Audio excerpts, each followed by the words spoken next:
Bab 275. Tidak ingin percaya. Jadi dengan kata lain, kamu memberi tuan muda Ye kesempatan, menunggu dia memberikan jawaban yang memuaskan. Berbicara tentang ini, tatapan Clairsen sedikit memudar. Sudah lewat beberapa hari, apakah itu jawaban yang memuaskan atau tidak masih belum tahu.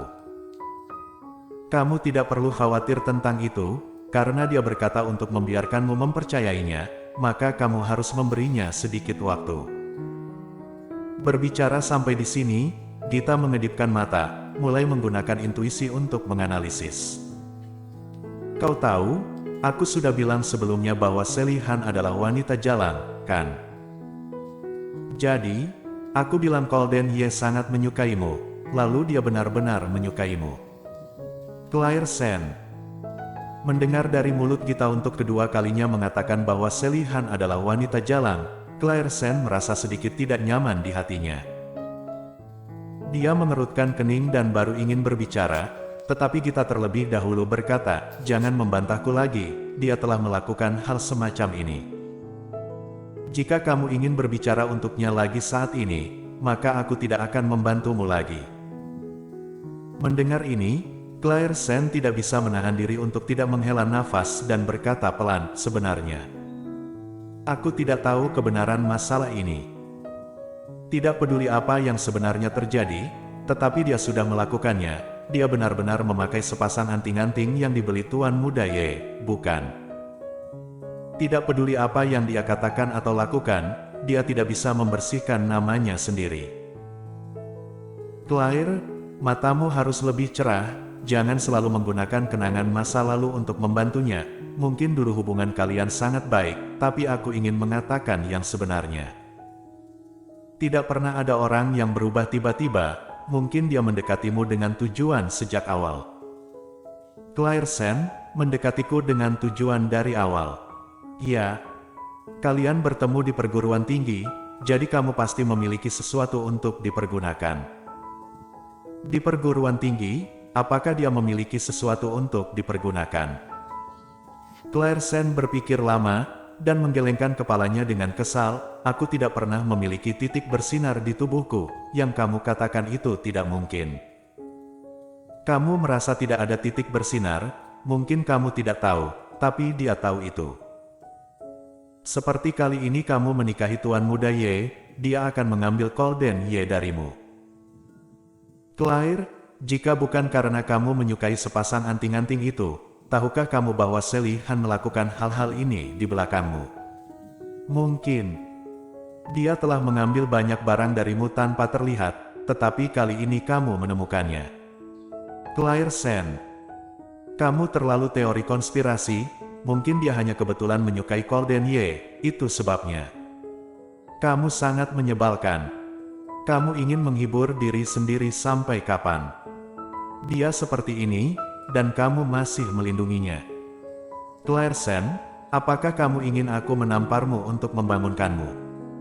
Atau, kamu akan bangun ketika dia merenggut semua yang ada di sekitarmu? Clairsen menatapnya dengan tatapan kosong. Gita geram karena marah, jelas kesal dengan urusannya. Keduanya saling memandang sejenak. Clairsen tiba-tiba menurunkan matanya, seluruh tubuhnya tak bersemangat. Tapi, bagaimana kamu ingin aku percaya? Teman baik yang sudah lama bersamaku adalah orang seperti ini. Dulu, dia selalu membantuku. Termasuk memintanya untuk menemukan pria asing di hujan tengah malam untuk dirinya. Sally Han selalu melakukannya untuknya. Terlebih lagi, dia selalu membuat saran untuk dirinya sendiri sebelumnya, bahkan berharap bahwa dia akan menjalani kehidupan yang bahagia dan ingin mendorongnya ke dalam pelukan Davin Ye. Dia tidak ingin percaya bahwa Sally Han telah melakukannya dengan sengaja. Gita terdiam sejenak.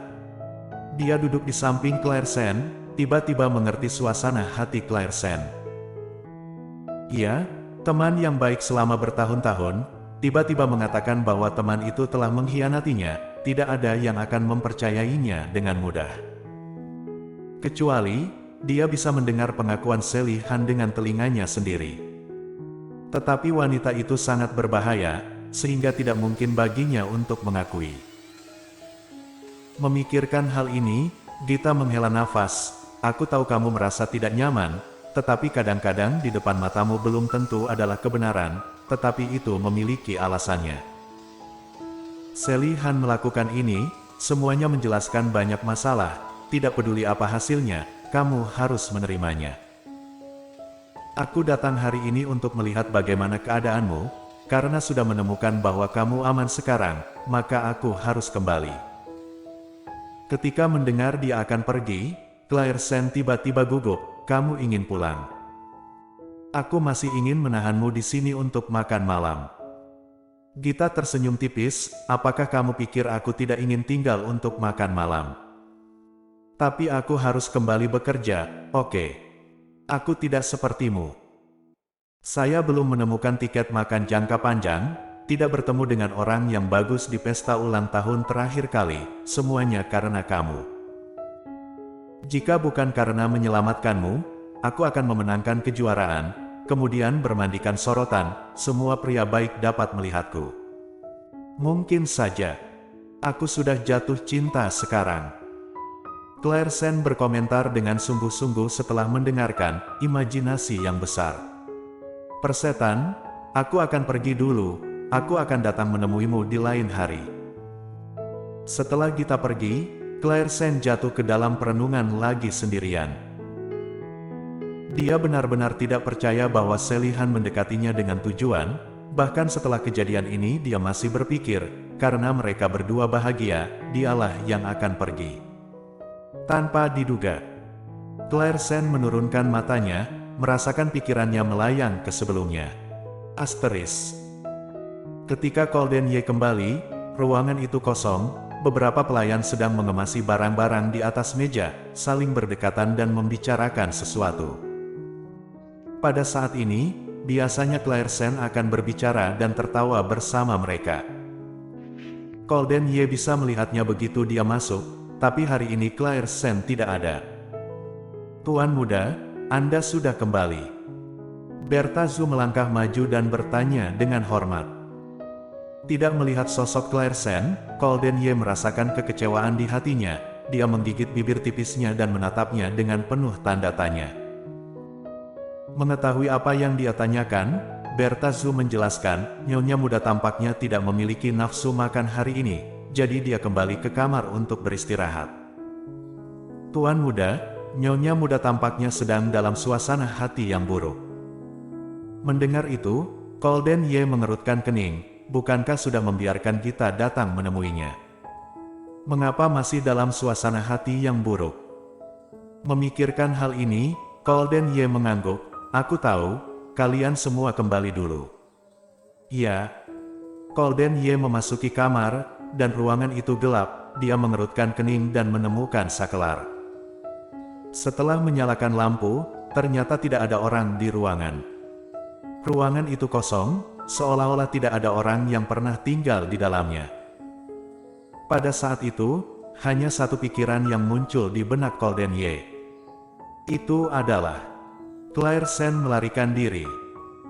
Segera, aura di tubuh Golden Ye tiba-tiba berubah. Dengan urat biru di dahinya menonjol, dia memutar kursi roda keluar ruangan dengan marah. Wanita sialan ini ternyata ingin melarikan diri lagi. Apakah dia pikir dia bisa melarikan diri? Meskipun Golden Ye duduk di kursi roda, kecepatannya sangat cepat, dengan cepat sudah tidak terlihat lagi. Dia langsung pergi mencari Claire Sen. Ketika dia keluar, dia marah dan tidak memperhatikan sosok yang duduk di papan kayu tidak jauh dari pantai. Claire Sen sedang duduk di sana, diam-diam memegang lututnya dan menatap laut di malam hari. Laut di bawah sinar bulan lebih indah daripada siang hari, bulan yang cerah tercermin di laut, dan ada perasaan merindukan seseorang saat ini. Bersambung.